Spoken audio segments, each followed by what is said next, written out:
Here's part 2 of TJ's interview. So, What else? My What next other- big thing is that truck that I'm talking about is in impound down at the Boise. So the cops. So the cops do have it, and from what I've heard through the grapevine, because it is my uncle's truck, is that they did find something in that truck.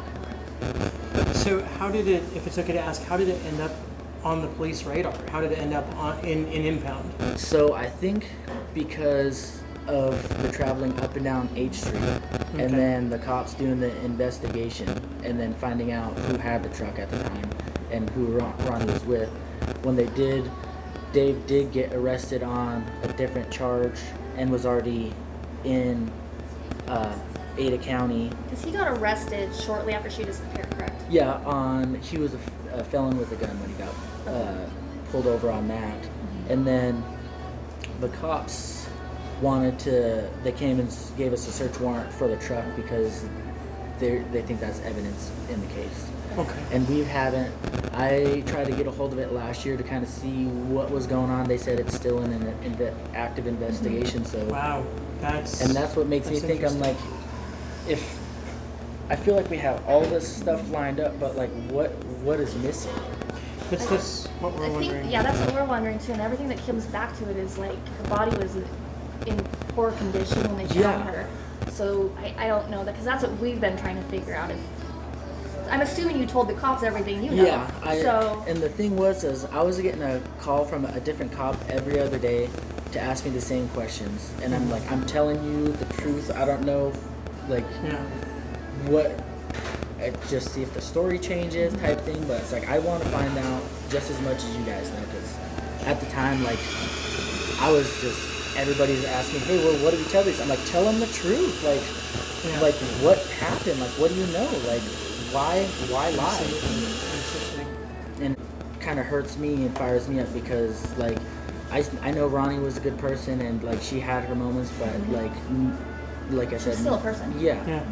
Absolutely. So what else gave you suspicions that he possibly did? So kind of after that, just Dave went into kind of like a deep depression. He would be calling me from jail, and another thing that kind of made me think of that is when I was talking to the investigator, he was asking me about a text that got sent to my uncle, and the text came from Dave, and it said, hey, that's done, I want this truck. So that kind of also threw me off because that was the same shop that I was at where Dave brought the truck because it was kind of a mechanic shop thing. So it made me think, I'm like, what's going on with this? So who sent the text? Dave sent the text to my Uncle Jerry, and Jerry showed me that text too. And it said one more time? The job is done, I want that truck at the shop. There's this little green Dodge Dakota at the shop that. Okay. And that was another thing. Jimmy, the owners of the shop, and he was kind of like a gang banging, drug slinging dude in Garden City that used that shop as kind of a cover. Really? And he's in protective custody right now from stuff he's done. So I have no idea where that gentleman is. He's long gone. So what do you think it meant when he said the job is done? That's kind of what I didn't get, because I was like, what job? Like, we do tree work, that's a job. Go firefighting, that's a job. Like, what? And then I know they were also doing drug deals at the time, so I'm not kind of. Was your uncle involved in that too? Oh yeah, my uncle was really involved. They were also trying to use our fire company to launder their drug money. Okay. And that was kind of a big deal, that why I broke away from that, because I have a code of ethics as a firefighter, and you can cross that pretty easy. So I'm going to ask you a question, and if you don't want to answer, you don't have to. Do you know anything? We've heard that Ronnie's stuff was in Jerry's garage, and stuff went missing. Have you heard anything about that? So do not. I know that there was,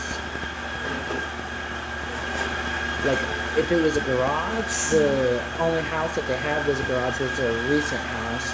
The house that they did have was the trailers over off of Cole and Music area, but they didn't have like an actual garage. Okay. Probably been stolen stuff there because she was staying there taking care of my aunt at the time, so that's probably a possibility. But as far as I wouldn't know 100% on that. So I have another uncomfortable question too. Yeah. We'd also heard that there was possibly a police raid out there. A Not few days necessarily at before. Jerry's, but it's somebody It's some place where Ronie she was staying. I do not know Okay. about that. Okay. That would be And that some people were pretty mad because they thought she was at fault for ratting them out. really Yes. Now that's just, That's just one person. one person's hearsay. Yeah. So you had not heard that? I had not. Okay. Okay. So I'm trying to think of her name. There was a girl on your fire crew. Jody. Do you know anything about her and Dave's relationships? So, David introduced me to Jody because she wanted to be a firefighter. She was Okay. kind of more of a tomboy type of girl. So, honestly, if somebody wants to be a firefighter, like I give them the chance. That just depends on how much they want it to go. She actually stepped up and went above my expectations. So she did really good. So I decided to put her with Dave on an engine crew, and that was probably the worst thing ever. Okay. Because it's like two alphas kind of battling for Position? yes, and but their friendship was really good off of fire because we'd kind of hang out, we'd go to bars and stuff like that. But on fire, it's I'm boss, you're my like slave. That's how it was, and it was almost just as toxic just because of that. Okay. So would you say Dave was volatile? Yes. Okay. He was really, I'd say, hypertensive, and if it wasn't his way, it was the highway or you're getting your face punched type thing. Reactive. So that's why everybody liked me there, because I was the boss and I could put him in check, and there's times I did have to have a scuffle with him because So when you would do that, how would he react? oh, he would not like that. Okay. Because it's another man telling another man, hey, you can't do that. You're telling me how to live my life, but when it's my company and I'm your boss. Are you younger than him? Oh yeah. So that might have added to some of it too. Yeah, I he mean, was really jealous. I think probably more envious that I had like the new fire truck. I was the one getting the contracts, and I was the boss, and I was this new up and coming kid. But also, I worked my ass off for that. Yeah. That So when you would have confrontations with him, did they ever get physical? oh yes, so he was willing to get physical. yeah.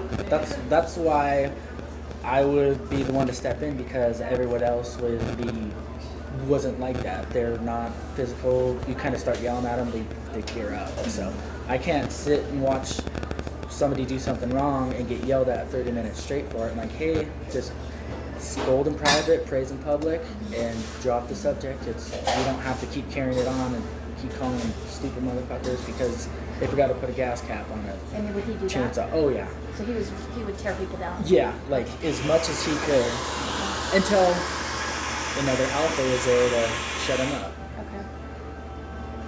So do you know how long because I know he got arrested sometime in August, shortly after she disappeared. Do you know about how long he was in prison? So he just got out That's what I thought. Like September. Okay, because when you pull up his name, it pulls it Yeah, up. and so he got a hold of me November.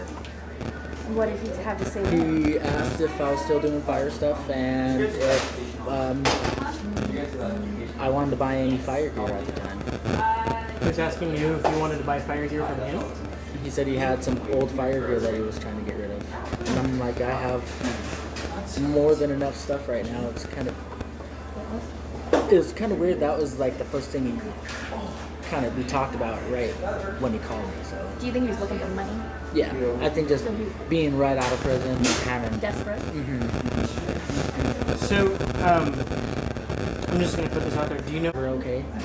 And I want to find out just as much as who it is. And like, if it is Dave, Dave's been one of my best friends for the last 10 years. But like, if like a dog bites a kid, you have to put the dog down because it's one of those things you just gotta.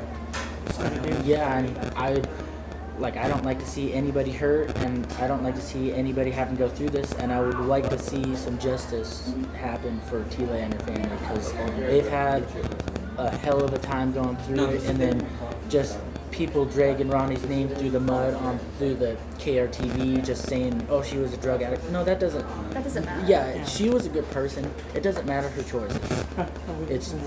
I want to just make sure that she gets taken care of. So when Dave called you, did he say anything more than that? I just asked him where he was, and he said he's just staying in Boise. So you said that your uncle says he confessed to him, but you don't know about that. Do you have any other information that you think is important that would lead you to think it was him? Just with that text, that was kind of a weird text. Other than that, just how even after the fact, when we bring it up, the way those two would act would kind of give me a weird gut feeling. Those two, as far as Jerry and Dave, because everybody was hitting Dave up asking, hey, where's Ronnie? Where's Ronnie? And he's, I don't know, type thing. Okay. So, why do you think your uncle showed you that text? I think he knows something. He just doesn't have the heart to say something. But I know there's more to it than just something got done and somebody's getting a job over a truck. Okay. So I'm going to ask you probably an uncomfortable question. Oh, hit me. Is there any possibility that your uncle might have been involved with it? I believe so. Okay. All right. That's kind of what I was wondering a little bit, if you were going to maybe say. There's also talk going around the shop at the time that there was a drug deal, kind of something that went bad, and I don't know how that would have any effect to do with Ronnie or Dave or anything like that, but I know something like that was going on at the shop. Did Ronnie deal drugs? I know she didn't deal it, but she would be kind of like the middle person, like, hey, I'll go get this for you and bring it back. Okay. Type thing. Did Dave deal drugs? Yes, they did. Okay. I bought drugs from Dave. Okay. So you know firsthand then? Yes. So besides the text, is there anything else that would make you think that maybe your uncle is involved? Nothing that would stand out. Just kind of when I'd be like talking to my aunt about it, because she was always asking, hey, where's Ronnie? Because she was kind of her caretaker, and some of the stuff, I remember one time he said, like, she's gone or she's not coming back, and kind of my aunt is a little slow, so trying to explain that to her, like, she doesn't really get that, and I'm like, Jerry, it's not, you could just say, hey, she's not coming back. It's the way you're portraying that she's gone is what was kind of getting me. Like, hey, she's not coming back for doing her job. It's no, she's gone, and nobody knew at the time that she was. They hadn't found her yet. Yes. Okay. So he was making kind of comments. Have you told the police that? Yeah. Okay. And that's why I said everything I'm telling you, I've told all of them, and that's why it baffles me, all the information that I know. I'm like, how's there been no break in the case, or nothing to stand out, or what do you think has got them not pursuing certain things? I think there's either no murder weapon or something, or they can't point somebody being with her at that time, because if they said if it was suicide, there would have been some type of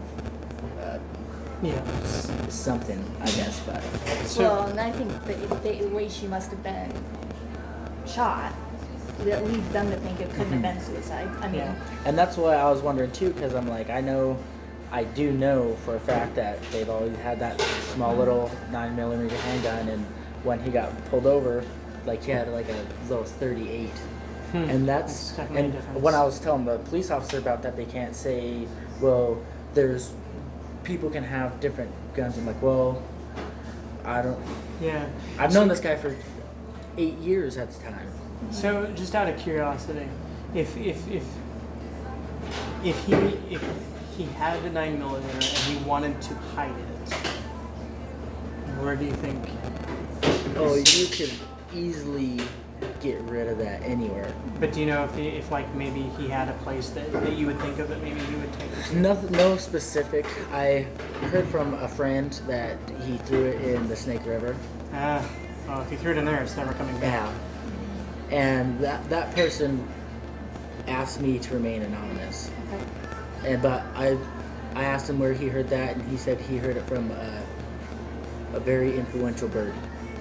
And he wouldn't tell me who he heard that from neither. So. Okay. So it's hearsay and rumor, Yeah. but yeah. But at the same time, when like I'm putting all this stuff together that I know, I'm like, hey, I know Dave got pulled over with this gun, and he had this gun. Because he always had that gun. Yeah, Dave always had a gun, regardless if he wasn't allowed to or not. And I think he still has guns, Probably. as far as I know. So I'm going to ask you this question, because one thing that we have been discussing is motive. What would motive be? And you know, as you know, from the outside looking in, so you have an abusive, toxic relationship, right?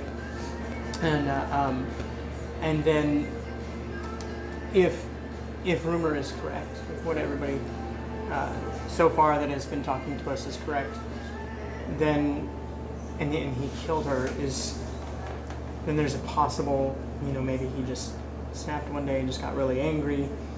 But then with what you're saying, maybe your uncle was involved.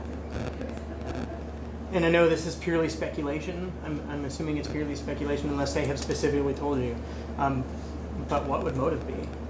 I think there's, like I said, there's something going on with the drug deal down at the shop, and I think, from me speculating, I think maybe they thought Ronie was probably a weak link or something into that, because I know Jerry and Dave and Jimmy were a pretty tight clique going on down there, and with the going back to the truck thing and just even talking about Ronie in front of Jerry and stuff, it was kind of like a sore subject. It wasn't like, hey, she's our friend, let's go find her. It's They weren't really interested in trying. They kind of just brushed it off. Okay, so were you aware that she had mentioned to a friend that she did not feel safe around Jerry? Oh yeah, I knew that. Okay, and I know a lot of people that don't feel safe around Jerry. I was down at the shop. I was going to get stabbed in the back. Literally? And because they were having, they called them their Vatos Locos guys, their gangsters. So they're involved in the logos. Like Yeah, that. and Okay. because is that the name in the that's what game? the guys at the shop would call them. Yeah. The The guys, Vatos Locos? they would just call them the Mexican gangsters, but the guys at the shop that would be coming down, I know those guys were legit, and that's why I was like, I don't want to deal that. I'm just kind of here to work at the shop and work on my fire trucks, and I'm kind of like, I'm brought into this, and I don't want to be around it, but I'm stuck. Okay. That's interesting. That's definitely a very, that really paints an interesting picture about the life that she was involved with at the time, and that's definitely a dangerous life. Yeah. Do you think anybody that was involved in that outside of Jerry and Dave could have thought she was ratting them out, or? I don't think so. I think like I said, she was always like a good, helpful, willing person, and the only people I knew she had kind of had problems with was Dave, and that's why I know I know the facts. Like, there was a drug deal that went bad down at the shop, and something had to have happened between somebody, and So I'm wondering if the raid we heard about Was at the shop. Do you know what I'm saying? Possibly. I know the shop down there did get raided, Like, I'm wondering if. but I'm not sure if that's When? the same. Was it? That would have been. I want to say September, October, after she would have been missing for a little bit. So the raid was after she was went missing. Okay, yeah. So the raid that we heard about happened Just days before. Obviously we don't know it for a fact, but we were told there was a raid a few days before, maybe even possibly a few days before she disappeared, that people were blaming her for. Yeah. So that's. Yeah. But that's interesting. Right on the drug deal that went bad. Just kind of closing up some stuff here. What do you know about that? I just know as far as I know, the drugs got exchanged. The money just didn't get there. Okay. And Was I it know- involving the police in that? No. So from what I know down at the shop, the gangsters came to drop off the stuff, and they usually had like a certain time they do that. It was like 10 o'clock at night, really late at night, and I guess when my uncle kind of was telling me what happened, he said that the gangsters went down there to go rob them, to take the drugs and the money and leave. So the gangsters wanted to rob your uncle and then the My drugs. uncle and Jimmy, and that's why I was kind of. I know something happened with a drug deal gone bad, but I think they got the drugs and just didn't want to give the guys the money. Okay. And So I they think, ripped him off. yeah, I think Jerry and Jimmy and them guys did. Yeah, that's what I mean. You think Jerry? Yeah, something happened. So it was the Mexican gangs, the Vatos Locos, that were providing drugs to Jerry, right? Okay, I'm just trying to make sure I'm following this correctly. And Jerry had the drugs but didn't want to give the money. Yeah. Possibly from what you understand, didn't want to give the money to Yeah, them. because Jerry was getting the drugs from Jimmy, so Jimmy Okay. was the connection. And Jimmy was on on that. And how was Ronie involved in this? So Ronie would be working down at the shop every so often, and she'd be with Jerry helping take care of Cindy. And Okay. sometimes Jerry'd want to just run down to the shop, so Ronie would be down there.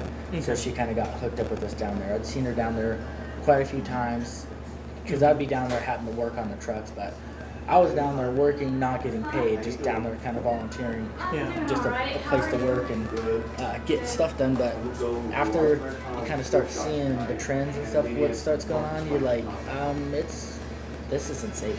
Okay. All right. But in the process of this dealing between them and between Jerry and Jimmy and Dave, you said that Ronie was kind of sometimes worked as a middle Yeah. person. So I think she was probably also getting dope from Jimmy and kind of distributing that out to her people.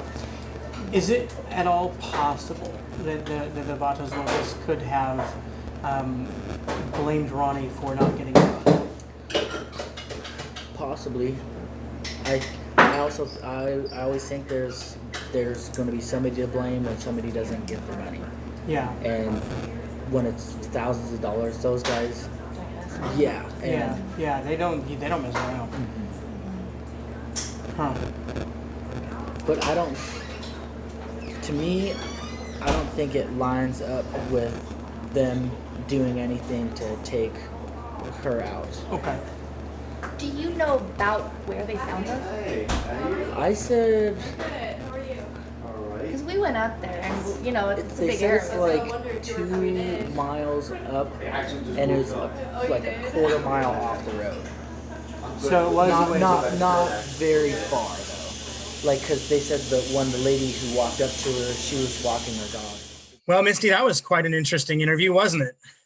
That was. He had a lot to say, a lot of information as to what was going on. Closer, I think, to when Ronie disappeared. Yeah, and definitely a different take. I mean, there's some things that we heard from him that are similar to what other people are saying. Right. Once again, just hearing how great of a person she was, as far as knowing, if you knew her, if you were friends with her, she was a very, very kind and loving and generous person. Mm-hmm. I think it's interesting. He points out that he even spent for like what did he talk about, the 4th of July barbecue and playing with water balloons with the kids and stuff. So she was family oriented and she loved family. Yeah, and he kind of viewed her as family, you know, and so that's why, Right. you know, for me, that's something that stuck out to me is he said, look, you know, that he knows a lot of people involved in this case, Right. but to him, it's important that this gets solved because she was like family to him, and Right. and I think that, you know, a lot of the, you know, we've talked to a few people, and that seems to be kind of a recurring theme is that she was, yeah, she had her flaws. Right. Who doesn't, right? I know I Right. have flaws, you know, I mean, we all do. Right. But she was somebody that her family loved very much, that her friends loved very much. So, Yeah, definitely. you know, she made some poor choices sometimes, but like I said, who of us have not made poor choices? Right. And he does point out that even her friends, they were good people, they just made poor choices. Mm-hmm. So. Exactly. You know, and we all have friends like that, right? You know, so, Right. but yeah, some of the interesting things he mentioned, you know, I got to tell you, one of the things that stuck out to me is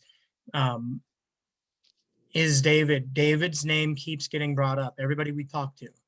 Everybody we talked to seems to think he either did it, had something to do with it. I mean, I don't know, but he definitely, but again, TJ mentions the toxic relationship that they had and that he is not sure it started that way, but he talks about how towards the end it became violent. Mm-hmm. Yeah. And so once again, you know, if you're in a violent relationship, if you are in a domestic abuse situation, don't wait. Whether David did this or not, we don't know. You're innocent until proven guilty, right? And there's definitely TJ talked about some things that really I think we have to consider as other possibilities as well. This this deal with Jerry. This is a new name that got brought up. Right. Apparently there's drug dealing going on. And I don't know, it sounds like they were pretty big into the drug dealing. So you have to consider everybody that maybe had something to do with that. I don't know, because he talks about, he talks about drugs going missing, right? Yeah. I mean, that's gonna make someone mad. Yeah, no kidding.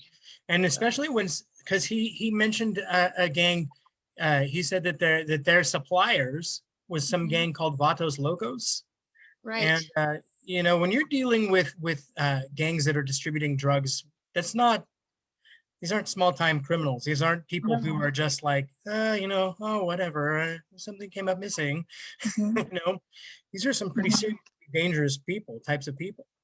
And from what I have researched, because I don't know, I'm not in that environment, but I think it was a couple $1,000s worth of drugs that might have gone missing even. So, I mean, that's a little bit of money. Yeah, and we don't know who would have made her, you know, who. So yeah, without a doubt, that's so that right there's another possible motive, another possible suspect that that has to be considered. Then but and especially where because he talked about Ronie was, and once again this is what TJ was telling us, that Ronie was kind of a go-between. So if there's drugs or money that goes missing and you're the go-between, whether you did it or not, that's going to be the easy person to pin it on. Right. And so, but then we have to look back at what he was talking about with the fire crew. Because that was some interesting stuff with the fire truck.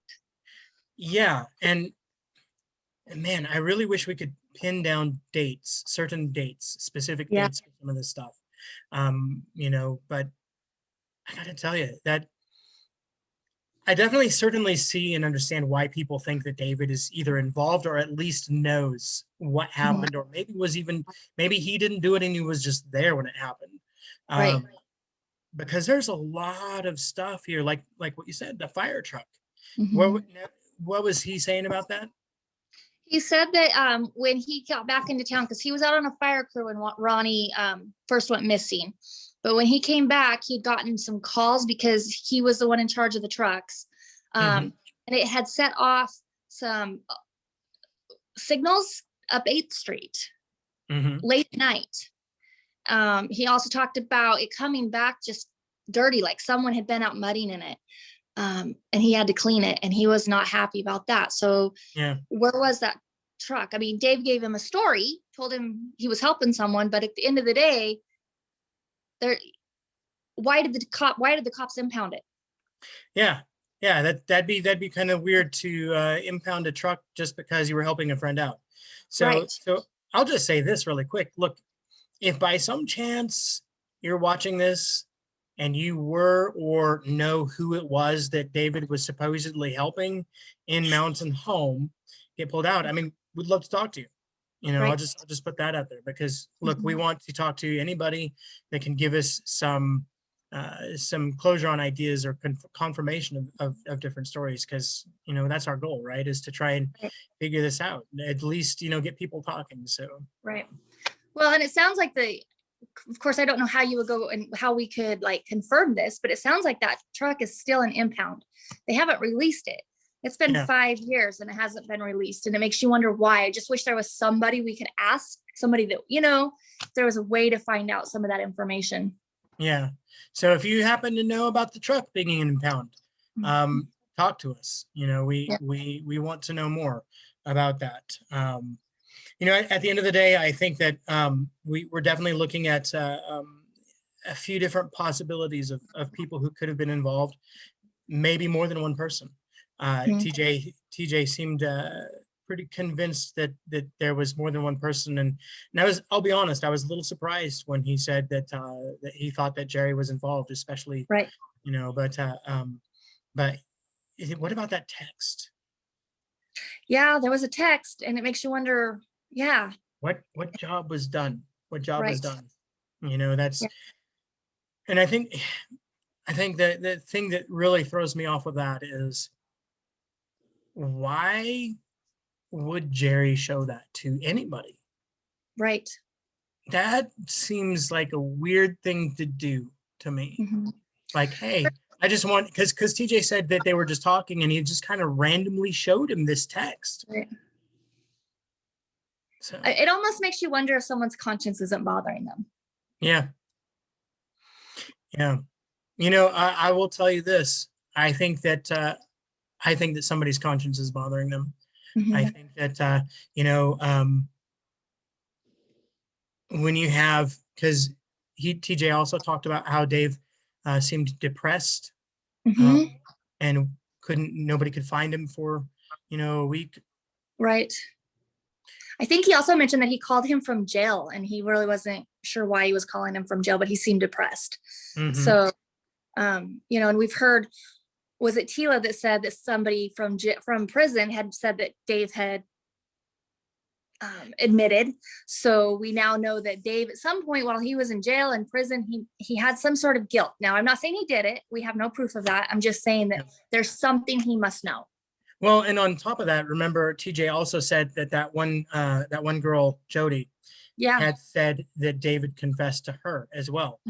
Now, that doesn't mean that he did it. Look, I've listened to, you know, paid enough attention to enough true crime to know that there are sometimes people confess to things that they didn't do for whatever reason.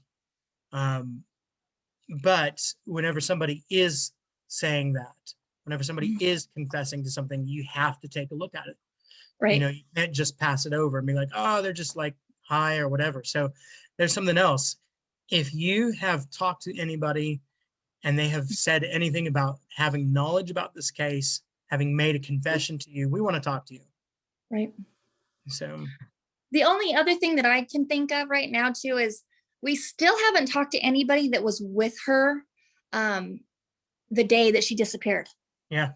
I would love to talk to someone, try to put some sort of timeline together, because again, we're getting a lot of like bits and pieces and somebody, you know, a lot of assumptions, a lot of, I don't know, what would you call it? Thoughts and feelings. But we still don't have a timeline really. Yeah, we need good solid timeline. We want to know who saw her that day, when they saw her. and what her state of mind was like. Yeah. Like, I mean, that's going to tell us, I think that tells people something too. Did she see it coming? Did she not see it coming? Yeah. Was it an accident? Yeah. You know, Yeah. So I think that I think next week we have an interview with Mhm. someone who said that they did see her the day before. So we're getting a little bit Mhm. closer. We're Getting a little closer. bit closer. And Mhm. so this person has said they have some interesting insight as far as seeing the Ronnie the day before. So Mhm. we'll look forward to that interview. Yes. But you know, at the end of the day, I think you know, I think David more than likely knows or has a pretty good idea of what happened. We want to talk Mhm. to him. We want to Right. talk. We want to talk with Jerry. We want to talk with Jody, and some of these other people, especially if you saw her that day. If you saw Because her on the these names are the same names that keep coming back. yeah, they keep coming up. Mhm. And at the very least, we know that they were heavily involved in her life, even if they had Right. nothing to do with her death. Mhm. They were heavily involved with her life. Right. And up to the point that she disappeared. And Right. so I think we definitely want to talk to them. Mhm. Yes. And if you know anything about Playing Buffalo, the firefighter group, if you worked at Playing Buffalo around the time that Ronnie disappeared, or if you knew, even if you knew David or Jerry around that time, and maybe you could give us some insight as to what was going on in their life, that might be good too. So. Mhm. Yeah. All right. Well, that was a good interview. I hope it helps, guys. Let's keep talking about this case. Let's get a little closer to closure. You know, Yes. any final thoughts? I think that's all I have right now. Okay. All right. Well, if you have anything you want to contact us about, please remember you can contact us through email intodarknessnw@gmail.com or We on our have a Facebook page. Mhm. Yeah. Into Darkness NW on Facebook. And look, if you want to remain anonymous and you just want to tell us maybe some stuff to point us in the right direction, that's okay too. We won't we'll keep your anonymity. You know, if it's important for you to talk off record because you're concerned about yourself or your safety or whatever, please know, we'll respect that. We'll gladly sit down and talk with you and not reveal your identity if that's what it takes to get people talking. So Yes. And don't forget to like, share, and subscribe. like, share, and subscribe our YouTube page. Greatly appreciate it. Let's spread the word. Let's make this cold case a closed case.